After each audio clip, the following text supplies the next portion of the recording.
The Golden Knights are looking to break a two-game losing streak as they head to Columbus with sights on avenging a one-goal loss to the Blue Jackets earlier this season. Details next, right here on Locked On Golden Knights.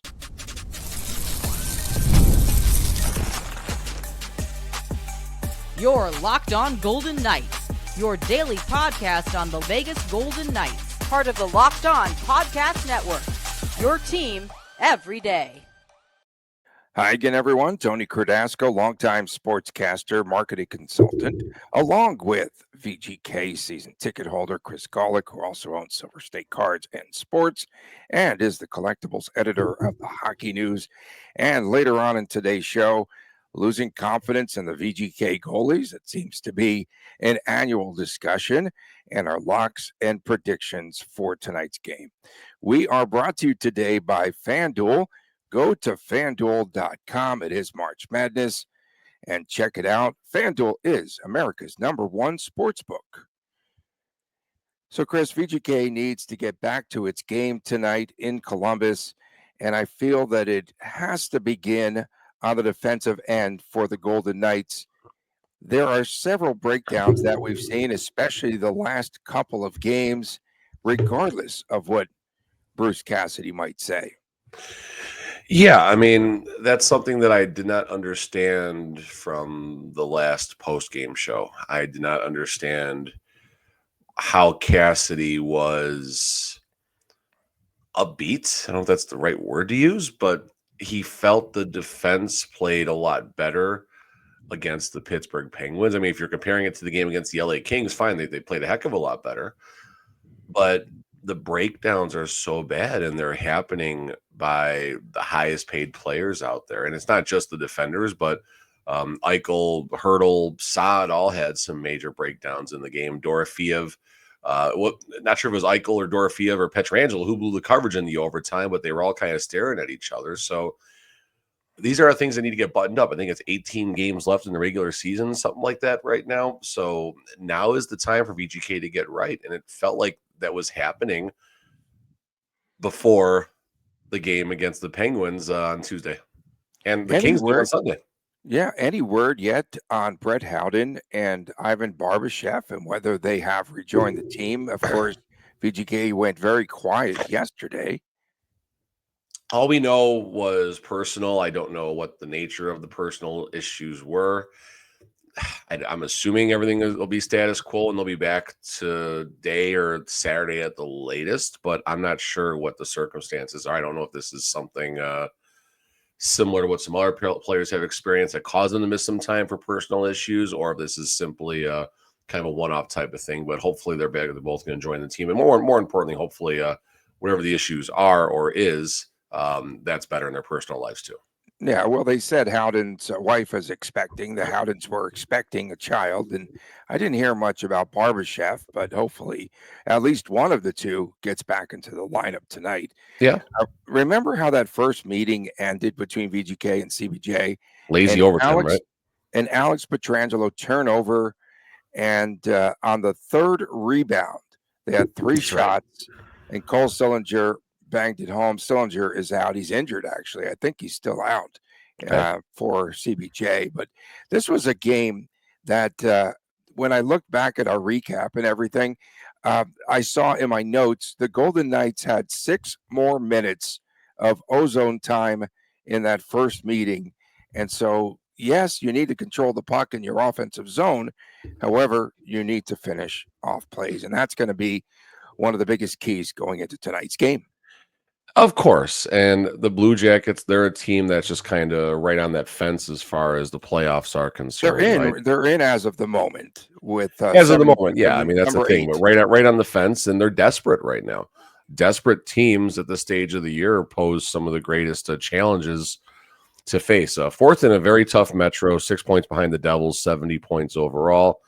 And it looks like 70 points is the cut line with Montreal, Detroit, Boston, and the Rangers all within 1 and 2 points. So no one is definitely going to be comfortable in that Western Conference playoff chase right now. I was pulling up where'd my tab go? Too many windows open, folks. All right, I got it here. Go ahead. I'll turn it back to you for a second. I'm going to find. I want to see the high danger chances differences last time these guys played. Okay, so VGK is facing again tonight. We recall it is a difficult 1-1-3 defense, and they seem to struggle against these sort of structures that are heavy on the back end. And so they're going to have to challenge themselves to, again, get in front of the net somehow and try to finish off plays. In that game as well, the first meeting, a couple of goals were wiped off the board. I think it was Barbashev. Oh, Barbashev, the offsides, and Eichel. Eichel in front of the net. It was goalie interference in that contest. And this is a team in CBJ that comes off of a loss to the Devils. It was 5-3 on Tuesday night. And again, currently in the last playoff spot. It's pretty interesting the way they run thousands and thousands of these simulations. And right now, there was some simulator that had Columbus with a 55% chance of making the playoffs. But they're a pretty solid team, but they're also banged up. They really are. They're injured, and but it's not an easy game, and it's going to be in a hostile environment as the Golden Knights come to town. Columbus already beat the Golden Knights here, so pretty much playing with, oh my gosh, I'm not going to say house money. Here it comes. Did I say house money? There comes the house money comment. So, jeez, I did not go there. I hate that term. I love it. I like it. I like it because you don't like it. Exactly. Of course, there's nothing locally for this game yet. Okay, fine. I'll find them online. It was you mentioned the Ozo time. I was curious about the high danger chances last time these guys played each other. And high danger chances were 7-8 in favor of the Blue Jackets. But here's the telltale of this game. The Golden Knights had 6 high danger chances in the first period to the 2 for the Blue Jackets. The second period, the teams swapped high danger chances. They both had 2.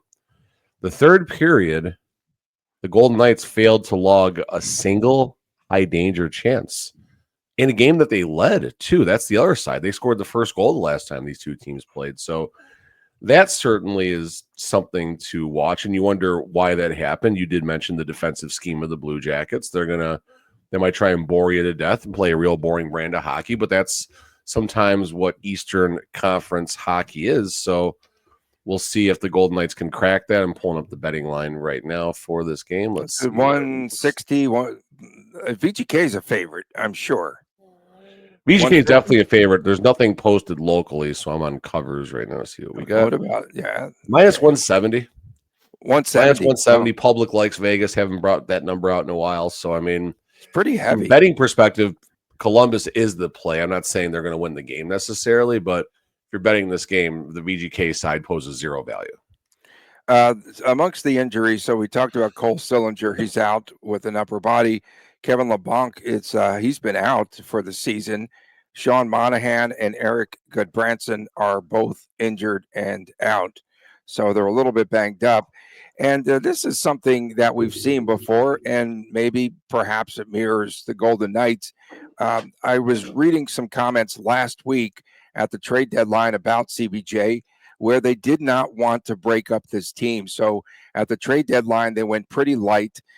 Christian Fisher, they picked up off waivers from Detroit, and Luke Kunin for a 4th rounder from San Jose. But they wanted to keep this team intact because they feel that this is a team that could break through and make it into the playoffs. So it's pretty interesting. You don't want to break up that chemistry. You don't want to, all these buzzwords today. You don't want to break up the chemistry of this team. So good move. I hate to bring it up, but this is a team that's missing their superstar, of course, in Johnny Gaudreau. And this shows you how well the team is built, because if they had Johnny Gaudreau this season, of course, the results might be much different. They might be much farther along than where they are. And the future is definitely bright for a team like Columbus. Kent Johnson, Jay Christensen, Jurasek, I think he got traded. So many players, so many young players, though. Cole Sillinger is a younger player that they picked up. Fantilli as well. Had a hat trick against my Rangers, that Fantilli guy. Well, there you go. He's a good player. Yeah, a good player. 7-3, they beat the Rangers after 4 Nations. Oh, geez. It's funny. So certainly a lot to look forward to in Columbus, and it's a spot that the Golden Knights, the Golden Knights need a good game tonight, and they started just fine the last time they played the Blue Jackets, and then the Golden Knights kind of tired as the game went on. The Columbus Blue Jackets last played. Let's look here. Let's see if They they're back lost to that back, game Tony. to Make the sure it's Devils. not back to No. back, Tony. There. Okay, No. so here's something in the Golden Knights' favor tonight. The Blue Jackets had a 4-game roadie: Tampa, Florida, New York Rangers, New Jersey Devils. Quick trip from New Jersey to Columbus, at least not that far. They're not going across the country, 1 day off, and then they're home. So first game back from the road trip, a little bit of a skid, right? 4-game winning streak for the Blue Jackets, and then losers of 3 of their last 4. So the Golden Knights got a lot going for them, and being the first game back of the road trip for the Blue Jackets and everything, it's always a weird situation, but it didn't really slow the Pittsburgh Penguins down. So who knows? Who knows? A close game, I think, is what I'm leaning, obviously, for locks of the night. Yeah, no, I think it's a close game, and I think it's gonna be a pretty tight game as well. We'll get into our Boring predictions game. later. If it's a And fun game, the Golden Knights win. I mean, fun because of the result. I mean, if it's a fun game, there's a lot of Fun to chance watch. that I think if the teams can trade chances, VGK will win this game. I think if VGK has less than 10 high dangers, it'll be a tough game. Coming up next, losing confidence in the Golden Knights goaltenders. That is coming your way as we return right here on this edition of Locked On Golden Knights. When it comes to hiring, Indeed is all you need. That's right. Stop struggling to get your job post seen on other sites.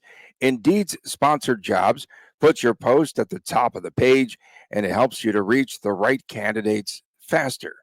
So when you are trying to hire, I've been in the spot where you need to hire right now, like yesterday, and the pressure's on, and every single day without the right person is a setback. That's exactly when Indeed's sponsored jobs come in handy.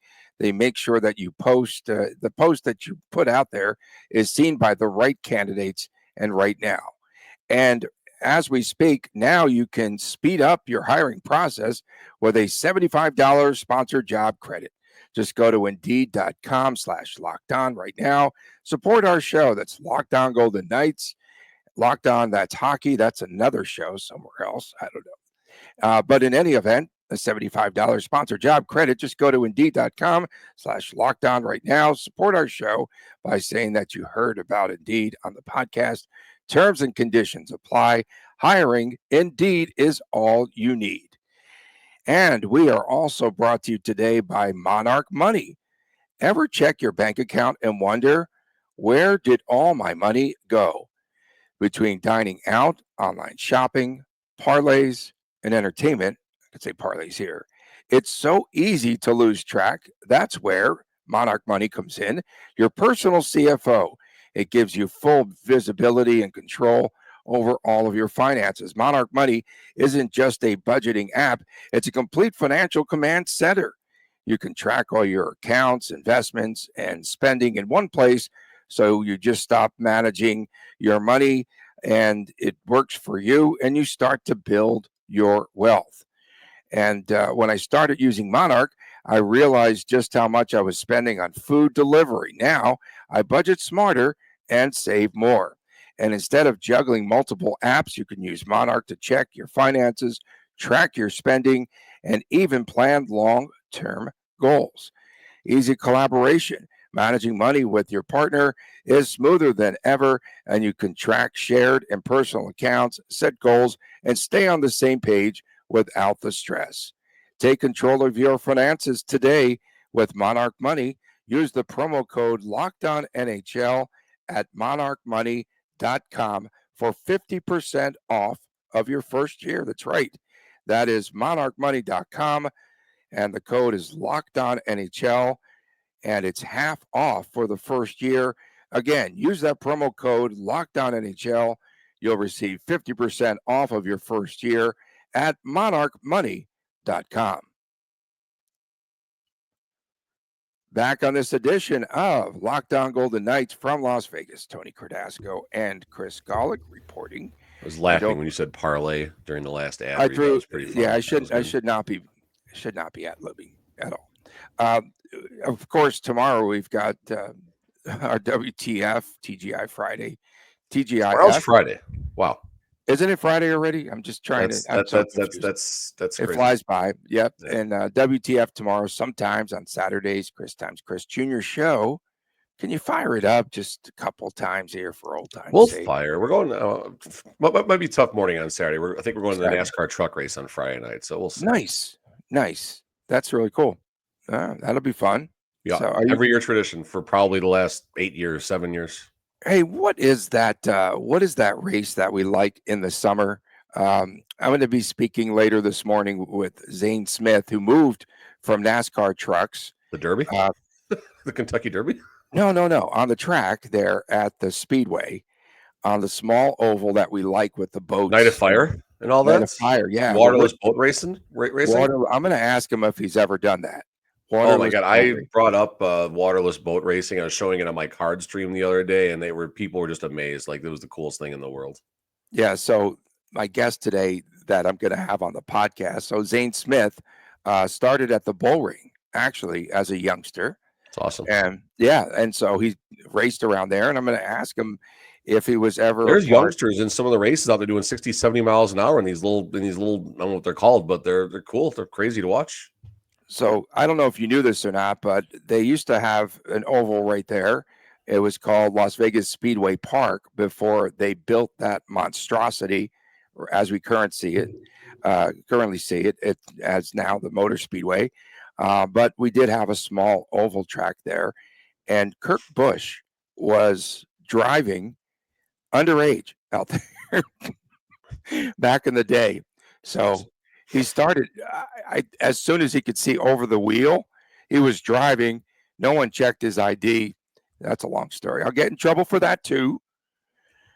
VGK goaltending. Oh, that's what we wanted to talk about. Speaking of trouble, there's a transition. Yeah, that's a bad transition. The goaltending has been inconsistent most of this season. When it's good, it records shutouts, and when the goaltending is bad, it gives up 5 goals in a game. And we've wondered if this is all along, if this is the right mix for a goalie tandem. The Rangers signed Quick the other day for like 1.5. I mean, they'll be 40 years old. He still got it. And that's a steal, right? Would you extend one or both of these goaltenders? This is going to be, I'm sorry to put you in that position. That's a good question, Tony. I mean, yes, I would extend Adin Hill, but not for a penny more than his current AAV. I don't think he is worth greater than 4.9 million AAV. If he goes on and leads the Golden Knights to another Stanley Cup, then maybe that conversation changes a little bit. But if the decision right now, today, March the 13th, is to write down a number, I'm the general manager of the Vegas Golden Knights, lock the doors. But if I'm writing down a number, if I have to put a number out today on March the 13th, it's 4.9. If he wants to raise $4.91 million AAV, done. There you go. You got your raise. You got your extra 10 grand a year, whatever the 100,000, whatever the math works out to be. They're tough GM. A couple things here that I find interesting. So looking on ESPN, just looking at some of the goaltending stats that ESPN has up here. So you would think that a team that gives up not a lot of shots might have some solid goaltending metrics. Golden Knights have given up the third fewest shots in the league at 1,510, only second to the Los Angeles Kings, who've given up 1,454, and the Hurricanes, who have given up 1,450. So now let's look at the save percentage. This is what's interesting for me. The Golden Knights save percentage as a as a team below 900, 0.899. So it's right there. If you were to round it, is 900, but 0.899, 17th overall, right in the middle of the road. Los Angeles Kings, another team who have given up very few shots on goal, a little bit less than Vegas, are a little bit higher at 903. And the other team that's given up those few shots are the Carolina Hurricanes. And the Carolina Hurricanes, but their save percentage is right with the Golden Knights and tied. So I don't know how much correlation there is to shots given up and save percentage, but Point being is, thankfully, maybe I'll say it like this: the more shots you face, I would think the only bigger chance you have of that number going down. So if the Golden Knights were in the middle of the road, if they'd given up on our 200 shots collectively throughout the season, like a lot of these other teams have, or 100 shots means a better thing to say. I think the save percentage would be lower. So is this goaltending tandem good enough to win a Stanley Cup? I think the answer is yes, because the Golden Knights' defensive structure is still really good. And this is a team that, even though you got these breakdowns happening on paper, you do have a great defensive core that's missing Shea Theodore and William Karlsson on the forward side, who is a great defensive minded forward. So is there a major concern right now? Is there a concern for Adin Hill and Samsonov individually? Yeah, there's some concerns right there. Every time Adin Hill takes the ice now, he is setting a new career mark in career appearances. Good on him for getting his body to that points. 38th game tonight if he goes, 38th. Yeah, there's no reason he's not going unless he got hurt or something like that. It'd be terrible.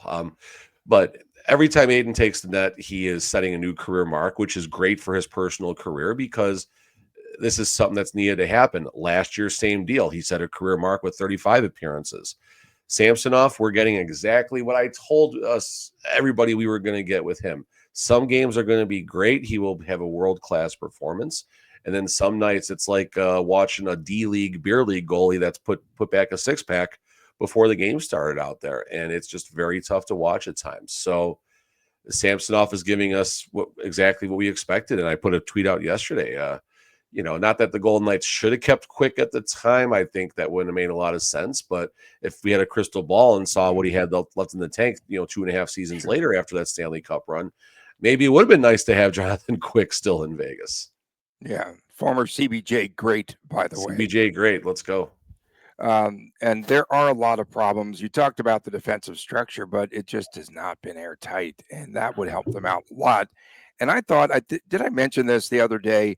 Against the Kings, and just watching Adin Hill was not comfortable in net at all. Obviously, shots were coming in abundance, but also he was standing up, I thought, too upright. Like he wasn't like crouching or what have you. Like he was just standing straight up in front of the net so many times. And I was thinking he just does not look comfortable. And we see that out of Adin Hill sometimes. I think that I think Samsonov, but either way, Adin Hill, I still feel from the start of the year until now, I think Adin has made a lot of changes to his game and tried to play with more control. We know he had a new offseason regimen that hopefully got him to a healthier point to where he is now, because it's still March the 13th. He hasn't missed a pocket of games for anything besides an alleged little sick bug after the Four Nations. I don't know about that, but whatever. Besides that, Adin has been pretty solid throughout the year, but I do wonder how much of Adin's game has changed as far as his positioning and self-perseverance, maybe would be a word to use, because he's suffered injuries largely throughout his career and hasn't been able to have a lot of starts. Like I said, his trajectory now, and it's a positive trajectory, but 27 appearances, 35 appearances, and now 38 appearances in the last three seasons consecutively. Every one of those was a career mark at the time. So something has to change, you would think, right? He had to change something. I don't think it's always bad luck if you keep having those limited number of appearances when you're facing injuries. So is that causing him to change the way he plays the position at times? I think the answer is yes.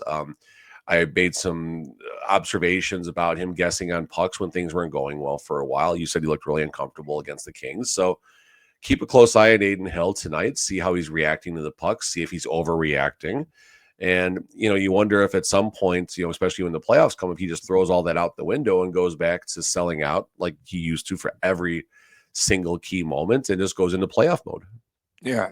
And I don't think we'll get to it next, but I don't think that there's going to be a lot of goals scored in this game. So every save is going to really matter in a game like this. And coming up next, we will have our locks of the night and our prediction. It comes your way right after this on Locked On Golden Knights. March Madness is here, and FanDuel is giving you the chance to get in on the action like never before.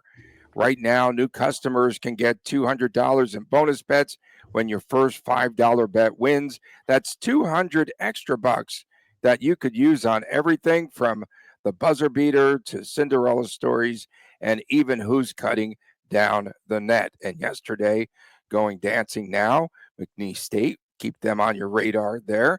Really tough team. And they have this team manager that has a boombox that now is sponsored, and he comes out with a team and they're all rapping and they just love this guy, and he's a team manager, and it's really a lot of fun. And I am so ready for March Madness. And I've got my eyes on a few underdogs like McNeese, and FanDuel makes it easy to back them up with spreads, totals, and game props. With tournament games, you'll stay into the action. They are happening just about every day right now, and it's going to be a lot of fun starting on Sunday when the brackets are announced. Oh my goodness, what a day. That's a huge holiday for me. And there's always something exciting to bet on. And the FanDuel app is so simple to use. And when I win, I get paid instantly, no waiting around. So visit fanduel.com. Get in on the college hoops action. Why? Because FanDuel is America's #1 sportsbook. Welcome back on Locked On Golden Knights. Tony Cardasco and Chris Golick from Las Vegas. We appreciate you making us your first listen every day. So will you be back at the barn once the VGK gets back into town? Have you gone to fewer games this year? Second question first, will we be at the game Thursday against Boston? The answer is yes. Okay. Reversed, have I gone to fewer games? Sure, because I'm not covering the team like I was. I mean, I think that's the biggest thing, but I'm still going to the same number of games, I guess, as far as like weekend games with Christopher and things like that. So, okay. Yeah, which I wouldn't trade this for the world. This is the better way for me personally to do it. And last year, there's a lot of work, a lot of craziness. No, not the work, just big mistake. Okay. And does little Chris have his Bruins jersey all ready to go, or no, you're going to wear a team? He wore his Oilers jersey to the last game, and it's funny. And it's funny because he got like so many compliments. Hey, that's a good Canadian boy right there. I'm like, he's American. He loves McDavid, which is even actually surprises people even more. That's great. I can finally wear my green Golden Knights St. Patrick's Day jersey and not get any crap for it. So there we go. There you go. VGK tonight will be facing a very difficult 1-1-3 defense. It shuts down the back. Yeah, it shuts down the back end, though. Limits transitions. And they did a good job protecting the crease in that first meeting. Well, VGK had 2 goals erased. So hopefully they can get them back tonight, or at least one of them. I think one of them would make a difference. I'm going to go. Why do the fans get mad at me when I pick VGK to win a game? I can't win. If I pick VGK to win, they're mad. If I go against the Golden Knights, everything's rigged. 3-2 VGK. That's going to be my prediction tonight. And I'm hoping I'm going to take Barbashev, and I'm hoping that he gets the goal back. I think he'll be back in action. I can't see. I think both of their wives were having children. I think that was it. They had babies, I think. You follow on Instagram, Tony. Stop pretending like you know. I know. I haven't checked lately. The wives, not the players. The wives. Oh, no. I'm the wags. Yeah, I follow all the wags. I even follow the side pieces, the wives and girlfriends and side pieces. Follow everyone. I'm trying to get some gossip and some juice. Okay, so I am also going to go with Riley Smith. You say Riley Smith fits in. I say still he's familiar, but now just with a few more repetitions, might break through. What's an over-under for Riley Smith? Number of goals between now and the end of the season. Goals. 4.5. 2 and a hook. 4.5. 4.5. Okay. I say 2.5. I mean, I think he was pacing for 18 goals and 30 assists or something like that. A quiet 50-point season when you look at where things started with the Rangers, but offhand, I don't recall exactly where he's at right now, but about 50 points. So 4 goals and so 4 goals and maybe another, hopefully 10 assists would be, no, that's like a point per game. That's too much. Yeah. 4 goal, 3.5 is the over under. And I'll put the points at 8.5 between now and the end of the season. So there you go. Okay. See how that shakes out. Okay. Close game, like I said earlier. I think the key to this game is the start for the Golden Knights. Columbus coming off that road trip. Teams notoriously have slow starts when they've been on the road. So the Golden Knights, from a confidence perspective and for the goalie's confidence as well, they can find a path to 2 goals in the first 10 minutes. That would be spectacular. Not likely, but that would be spectacular. But definitely the start of the game is the key for me. Close game, 3-2 Vegas overtime.